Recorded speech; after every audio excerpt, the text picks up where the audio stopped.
श्री जयंत चौधरी जी। धन्यवाद उपाध्यक्ष जी।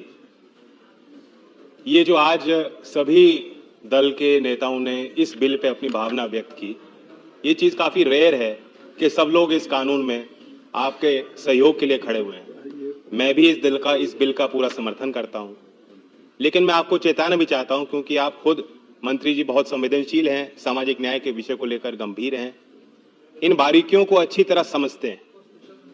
जो कई सांसदों ने ये चिंता जाहिर की, अपने प्रदेश की बात की, उस तरफ से माननीय वरिष्ठ सांसद ने बताया कि नदी पार एक जाति का दर्जा बदल जाता है, दूसरी नदी के दूसरे छोर पे वो जाति का दर्जा दूसरा होता है। अभी वरिष्ठ सांसद फौजिया जी ने धनगर समाज की बात की। यही समाज उत्तर प्रदेश में भी उनकी मांगे हैं। र और ड के चक्कर में, एक अक्षर के चक्कर में पूरे जाति को, समाज को रोका गया। धनगर, आप दूसरी जाति की बात कर रहे हैं। तो सवाल, ये तो बिल तो बहुत सरल है। अब ये नौबत क्यों आई कि 4 जिले में एक जाति को अनुसूचित जाति से हटा करके अनुसूचित जनजाति में जोड़ना पड़ा। मैं चाहता हूं कि मंत्री जी और बड़ा दिल दिखाएं और हिम्मत से काम लें। ये मौके बार बार नहीं आएंगे कि पूरा सदन आपके सहयोग में खड़ा होगा। कितनी ऐसी जातियां हैं, कितने ऐसे विषय हैं जो सरकारी जाल में फंसे हुए हैं। आप आकलन कीजिए, सर्वेक्षण कीजिए।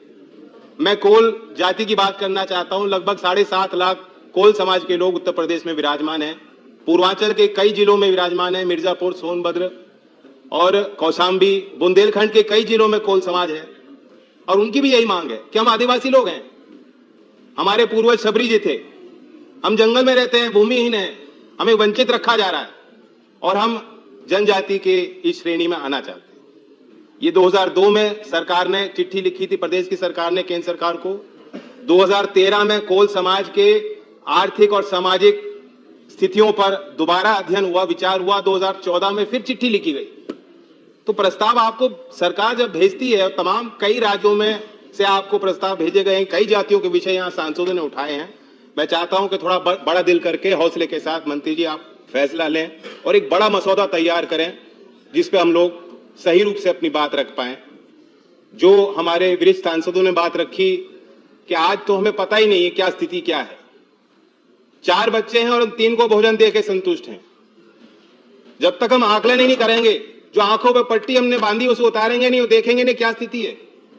जो सरकार से पूछो कितने किसानों ने आत्महत्या की, सरकार कहती है डेटा नहीं।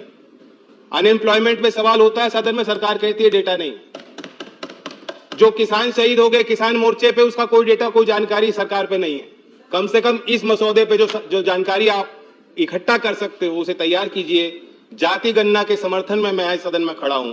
इस अवसर पर कहना चाहता हूं बहुत मजबूती के साथ कि जब तक हम गिनती नहीं करेंगे तो किस आधार पर हम फैसले ले पाए। और बाकी ये बिल बहुत सरल है जैसे मैंने कहा, लेकिन ये ऊंट के मुंह में जीरा है। वास्तव स्थिति ये है कि जमीन पे लोग ये सोचते हैं, आदिवासी लोग, वंचित समाज के लोग जो आज भी मुख्य धारा में नहीं है, उन्हें ऐसा लगता है कि जब हम लोग चुनाव लड़ने जाते हैं तो उनके लिए मीठी मीठी बात करते हैं, उनको गुड़ दिखाते हैं, और जब सरकार में आते हैं तो सरकारी तंत्र उनको डरा मारता है। तो उनके साथ न्याय होना चाहिए। मैं पुनः मंत्री जी को धन्यवाद देता हूं कि आपने मसौदा इस संदर्भ में रखा, हमें मौका दिया। धन्यवाद।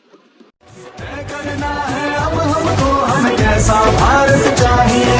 समाजवादी अखिलेश के संग समाज के पथ पर आइए।